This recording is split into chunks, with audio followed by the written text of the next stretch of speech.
You talked about eliminating ISIS as one of your top priorities, if you're confirmed. And your opening statement connects radical Islam to ISIS. And you also make the point of saying that you think it's important to support Muslims around the world who reject radical Islam.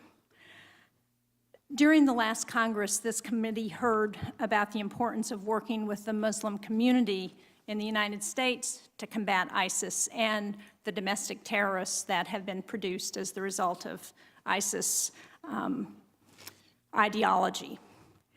In your view, is it helpful to suggest that as Americans we should be afraid of Muslims? No, Senator. In my travels and because of my past work, I've traveled extensively in Muslim countries, not just the Middle East, but throughout Southeast Asia, and have gained an appreciation and recognition of this great faith. And that's why I made a distinction that we should support those Muslim voices that reject this same radical Islam that we reject. This is part of winning the war other than on the battlefield. I mentioned we have to win it not just on the battlefield. We've got to win the war of ideas. And one of our greatest allies in this war is going to be the moderate voices of of people of the Muslim faith who speak from their perspective and their rejection of that representation of what is otherwise a great faith. And so, do you support restricting travel or immigration to the United States by Muslims? I think what's important is that we are able to make a judgment about the people that are coming into the country. And so, no, I do not support a blanket type rejection of any particular group of people. But clearly, we have serious challenges and to be able to vet people coming into the country, and particularly under the current circumstances because of the instability in the parts of the world that it's occurring and the massive migration that's occurred out of the region. And a lack of any documentation following people as they have moved through various other countries. It's a huge challenge, and I don't think we can just close our eyes and ignore that. We have to be very clear-eyed about recognizing that threat and developing a means to deal with it. Well, I certainly agree with that, which is very different, I think, than a ban on an entire religion, people of that religion. Do you support creating a national registry for American Muslims?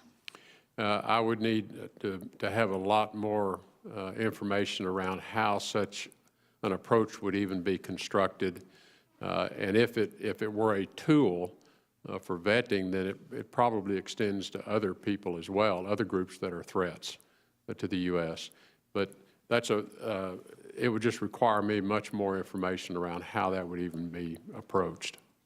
And one of the things you and I discussed when we met was the special immigrant visa program that we have maintained for Afghans who have helped our men and women in the military on the ground. And will you support continuing that program to ensure that those people who have been properly vetted, who helped our men and women, are able to come to this country when their lives are threatened in Afghanistan?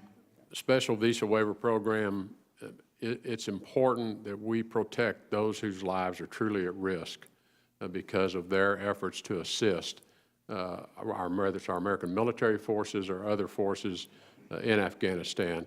I think it is also important to make the distinction, otherwise we undermine this program and risk losing it, and not expand it to allow other people to come through the program that are not truly at risk.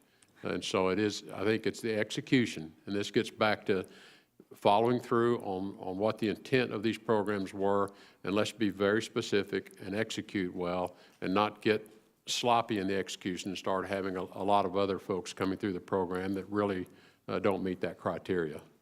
Well, thank you. I think Congress has pretty narrowly focused the program. I appreciate that.